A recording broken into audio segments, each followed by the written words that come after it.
महादेव स्वयं को विभिन्न अनंत रूपों में प्रकट करते हैं, जिसमें से एक रूप है अघोरी। हमारे किसी दर्शक ने जिज्ञासा प्रकट की है कि अघोरी कौन होता है। इस वीडियो के माध्यम से हम आपको तात्विक दृष्टिकोण से समझाने का प्रयास करेंगे कि वास्तव में अघोरी कौन होता है। क्या प्रत्येक साधु अघोरी हो सकता है, या साधुओं में से कोई बिरला ही अघोरी होता है? यह जिज्ञासा बड़ी महत्वपूर्ण है। तत्व अघोरी के बारे में क्या कहता है, हम आपको बताने का प्रयास करने वाले हैं। वीडियो अंत तक अवश्य देखना, ताकि आपके सारे संशय मिट जाएं, दूर हो जाएं। और आगे भी चैनल को शेयर करना, ताकि अन्य जीवों के ऊपर भी शंकर जी की कृपा हो सके, वह अनुग्रहित हो सके इस शैव ज्ञान के माध्यम से। अघोर मन, वचन और कर्म। कोई व्यक्ति है, वह मन में कुछ और सोचता है, बोलता कुछ और है, यानी वाणी से कुछ और ही प्रकट हो जाता है, और कर्म के माध्यम से कुछ और ही प्रकट हो जाता है।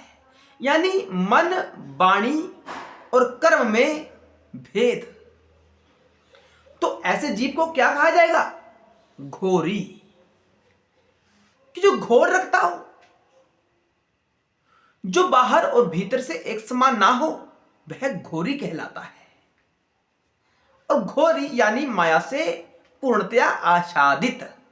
माया का पूरा प्रभाव है उसके ऊपर, क्योंकि वो एक जैसा रह नहीं पा रहा। भीतर से कुछ और है और बाहर से गतिविधि उसकी कुछ और है। तो इसके बिल्कुल विपरीत एक ऐसा तत्व जिसे आत्मा ही कहा जा सकता है, क्योंकि जो मन में सोचता है वही वह कार्य करता है, वही वाणी के माध्यम से हमारे सामने प्रस्तुत करता है। शुद्ध, वह जीव का शुद्ध स्वरूप है, और वह अघोरी कहलाता है, यानी जिसमें घोर नहीं है।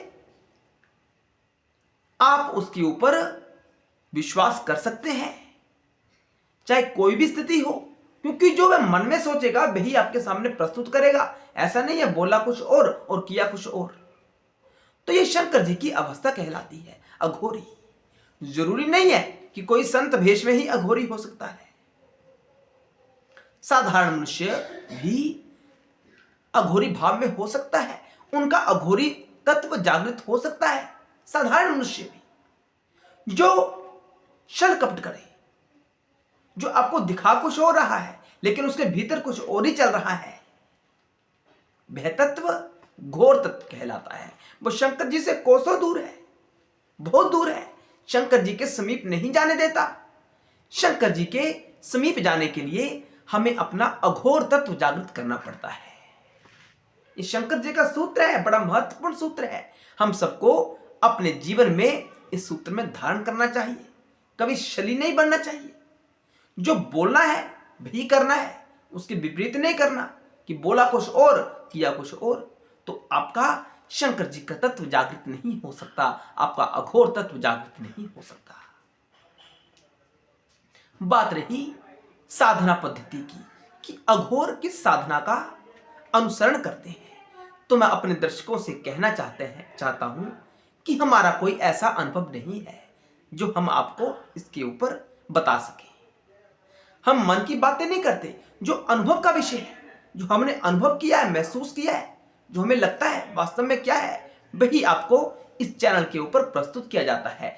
अगर आपकी जिज्ञासा है साधना पद्धति को जानने के बारे में, तो आप किसी सच्चे सुच्चे अघोरी व्यक्ति से मिल सकते हैं, अघोरी साधु से मिल सकते हैं।